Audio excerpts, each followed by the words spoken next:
Good evening, dear friends. I'm back with another poem for you today. And thank you for your overwhelming response to the previous upload, The Rime of the Ancient Mariner. And today I'm back with The Road Not Taken by Robert Frost. So without any further ado, because time is at premium, let me straight away get on to brass tacks. And I'll go to my share. And here we are. Share, yes. Yeah. So, as is customary, a very warm welcome to my channel, Eloquent English Enterprise. And here is the presentation The Road Not Taken by Robert Frost, a critical appreciation. This happens to be one of my favorites after stopping by woods on a snowy evening. But this also is beautiful. And I've always admired Robert Frost for his poems. So here it is. Let's see what's there in store for us. Okay, firstly, the introduction. The Road Not Taken, as we know, has been written by Robert Frost. It was first published in 1916, and it happened to be the opening poem in his collection, which was titled Mountain Interval. This is one of Frost's most famous and frequently analyzed poems because it explores the themes of choices, individuality, and the unpredictability of life.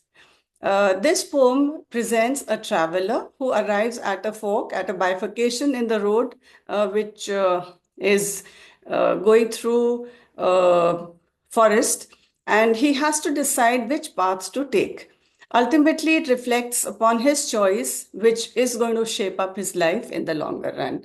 So, this poem is basically on choices that we as individuals have to make during our lives. And so many times, it's not just once, it's so many times that we have to make a choice.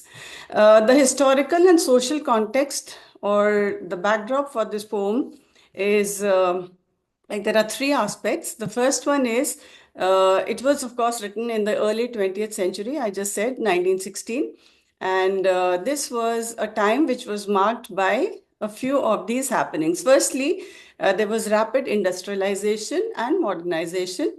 So people found it to be something very new, something novel, and they were facing new opportunities and challenges in life. Of course, modernization and change is there to stay. Even today, there is so much of modernization. There's so much of new things which are coming up our way. Who could have thought that we would be recording sessions and so many people would be able to see not just the recording, but sometimes even live shows.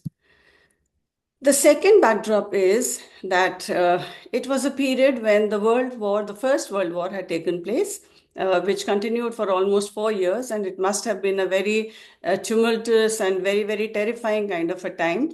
So, the uncertainty of war and the choices which soldiers had to make in those times, this probably influenced the interpretations of this poem.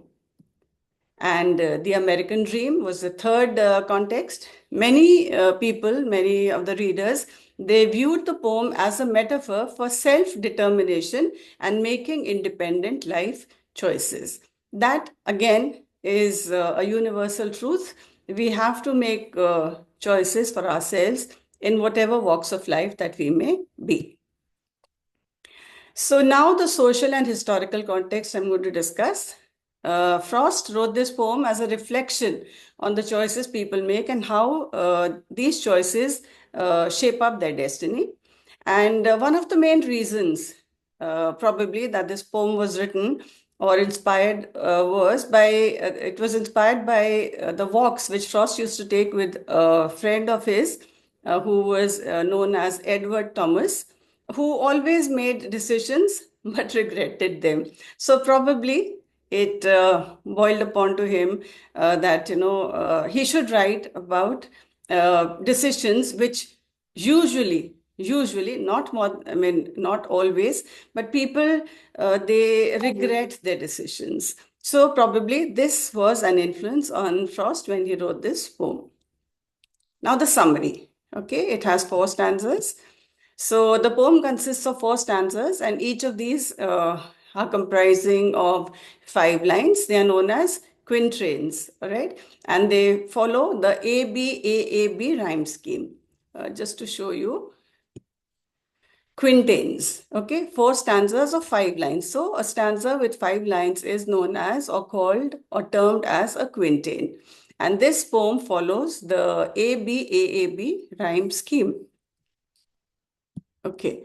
The first stanza. Here, the speaker or the traveler arrives at a bifurcation in the road, and this actually symbolizes a life decision. And the lines go as follows: Two roads diverged in a yellow wood, and sorry, I could not travel both. I mean, you cannot go on 2 roads simultaneously. You have to choose one of the two. So he is sorry, he regrets that he cannot walk both of them. The second stanza. Here, the speaker examines both paths, noting that one appears less traveled, though they were the same, but he feels that probably one was less traveled upon. Then took the other as just as fair and having perhaps the better claim. But he decided to go on the road which he felt that had been less traveled upon. And he says this was a very fair decision. Probably it was a better claim. That was the right choice which I made. The third stanza, the realization. This stands for the realization that both the roads were equally worn and the choice is irreversible. Sorry for the fumble. So when we make a choice, usually in small little day-to-day things, if you are deciding on the menu of your lunch or something, you can change it. But when there are big decisions, like choosing your career, you cannot change it when you're halfway through. Some people do that, but it's quite risky. So the line says, yet knowing how way leads on to way, I doubted if I should ever come back. That, from one road you go to another and then to another. And he doubted if he could ever come back to this bifurcation or this fork on the road, which he recently discovered. The fourth stanza. Here, the speaker reflects on his choice, suggesting it has made a difference in his life. See, all the decisions which we make, they do have an impact on our lives. That's a universal truth again. So he says that he had made a choice and it made a difference to his life. So I took the one less traveled by, and that has made all the difference. So he now, he's reflecting upon the past happening which he had faced, a situation, and then the results that came out of his choice. Now let's discuss some themes.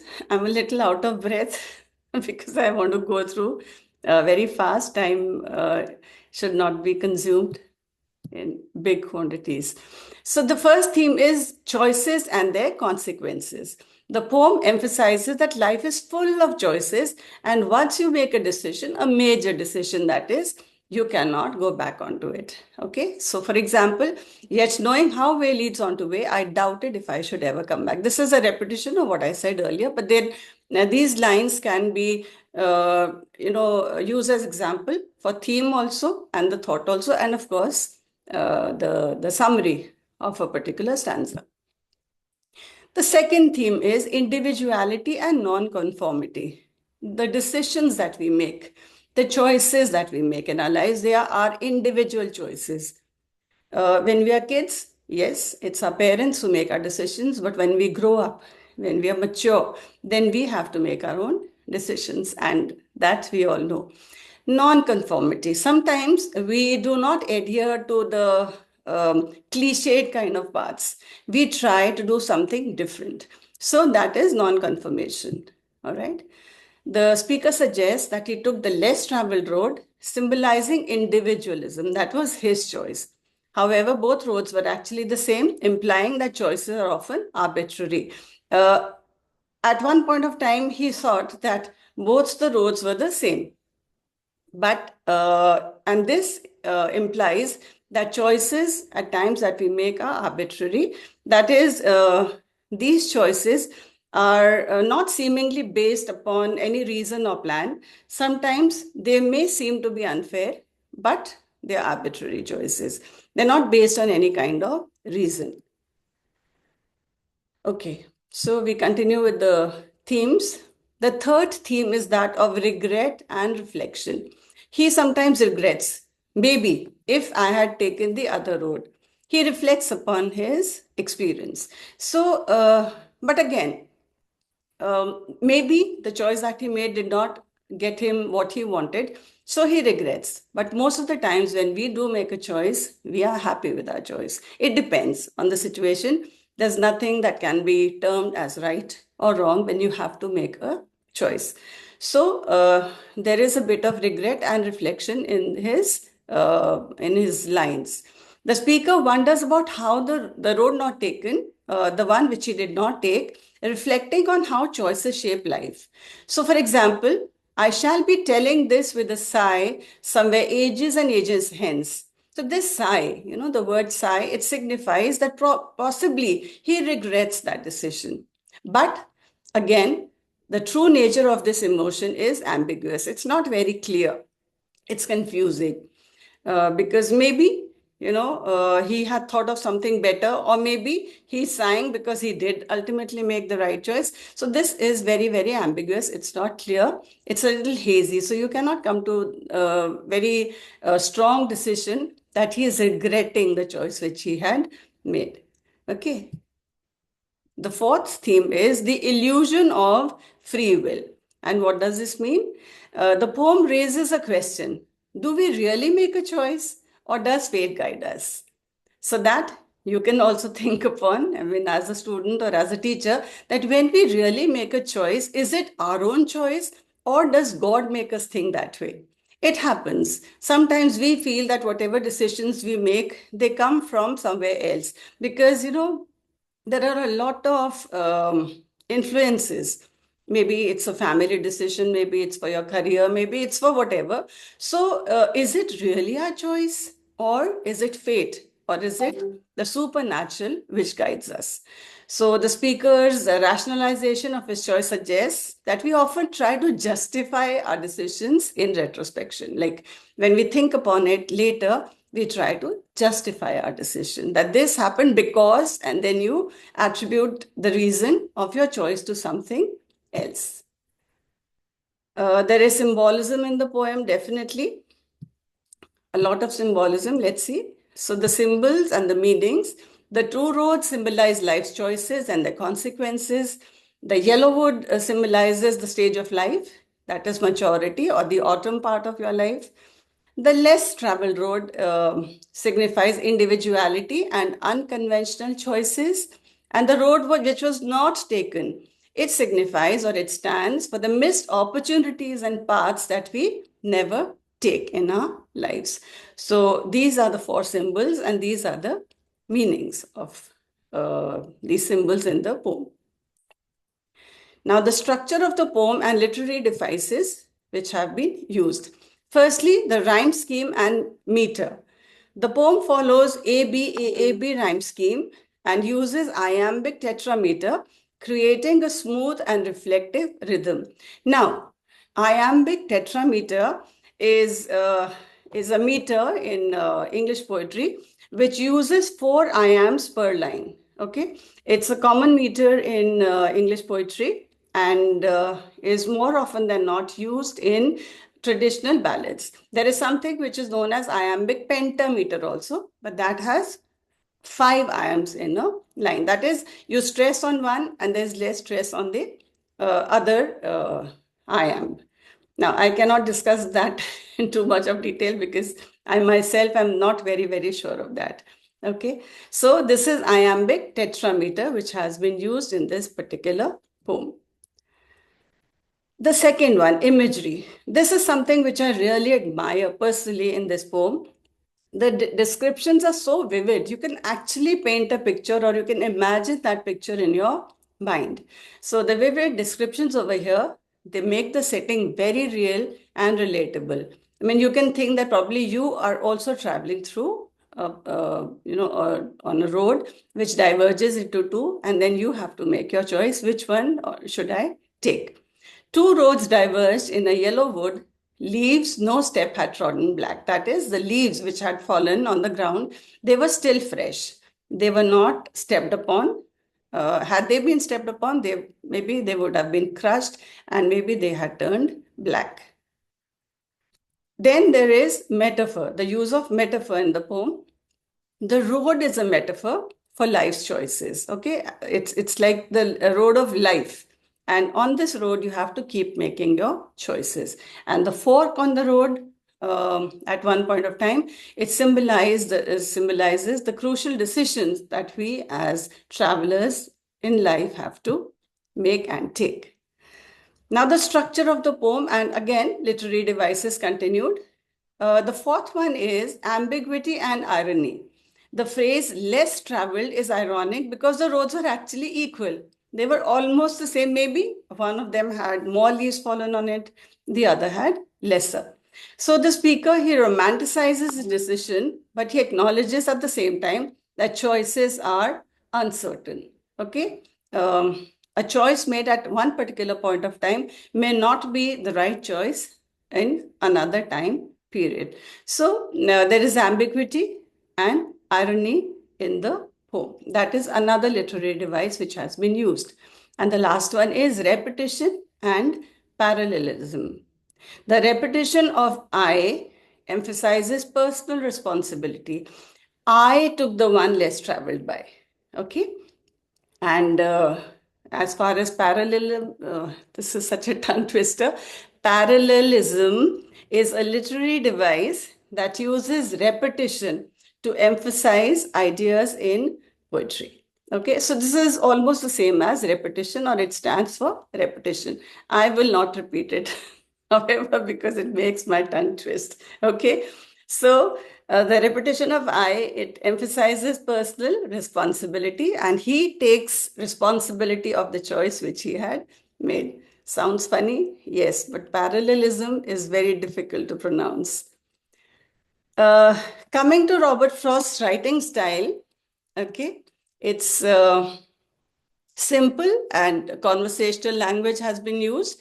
It's like written in everyday speech. It's not something like Chaucer or Shakespeare, which is difficult to understand. So very normal day-to-day language has been used to convey deep meanings or deeper meanings of life.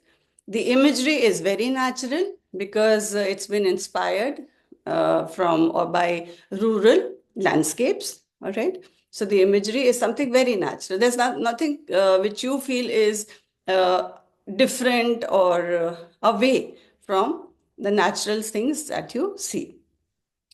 The poem also has philosophical undertones because it explores the themes of choice, destiny, and individualism. This is another writing style of Robert Frost, which sets him apart.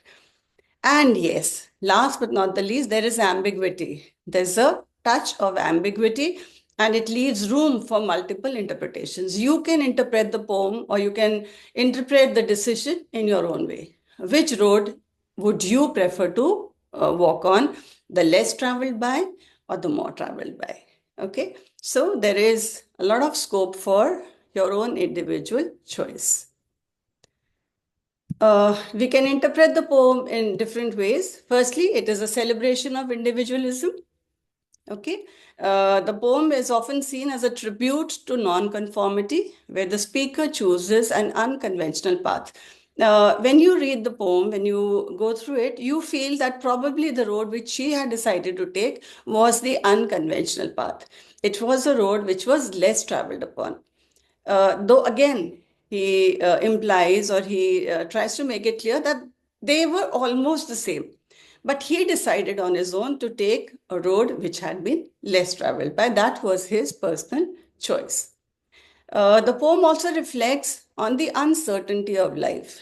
We decide to do something, we plan for something, but suddenly, the times change and something happens that our decisions do not stand, or we are not able to stand by our decision. Here also, the choice was random, and yet the speaker later sees it as life changing. It was a very conscious decision, a very quick decision, but he feels that it changed his life later, which he sort of, he remembers it with a sigh. So it also suggests that sometimes we create meaning in our choices only in hindsight. I mean, at that particular time, we make a decision, and later, when we are in the retrospection mode, that time we try to justify, or we try to create a meaning in the choice which we had made earlier. And of course, the inevitability of regret. Most of the times we regret. I wish I had done this if this thing had happened. So I remember my teachers to tell us many a time she quoted, if ifs and ands were pots and pans, then something would be a tinker. Okay, so I don't remember exactly, but yes, there are so many ifs in our lives. So most of the times we do regret, but we shouldn't. When we make a decision, let's just stand by. So the sigh in the final stanza hints, it just hints at regret or uncertainty about the road not taken. Probably he feels, had I taken the common path, probably my life would have been different. But you never know. So the poet leaves you in a kind of, a mental perplexity where you have to decide for yourself what is right for you and what may not be really good for you. So, in conclusion, we can say that The Road Not Taken remains one of the most famous and frequently analyzed poems in modern literature. Through symbolism, ambiguity, and its reflective tone, Frost captures the essence of life's choices and their long lasting impact. Okay. The poem's universal theme, it continues to resonate in our minds as it mirrors the dilemmas which we as individuals face in all walks of our lives. So, the universal theme of the poem is the dilemmas, the confusion, the choices that we as individuals have to make in our lives. And whether it is seen as a celebration of independence or a meditation on lost opportunities, the poem's depth and beauty make it timeless. You can decide your way, whether it is a celebration or it's a kind of meditation or reflection that the choice was not correct. That depends on how you take the poem to be or how you interpret the poem, but it is beautiful and its beauty is definitely timeless. So thank you for watching The Road Not Taken. All right. Uh, with me from Eloquent English Enterprise. I'll be back with the literary analysis of yet another poem. Till then, it's me signing off, wishing you a very happy Thursday tomorrow. Take care. God bless you. Good night. I'll have to stop share. Okay. Bye bye. Good night, everyone.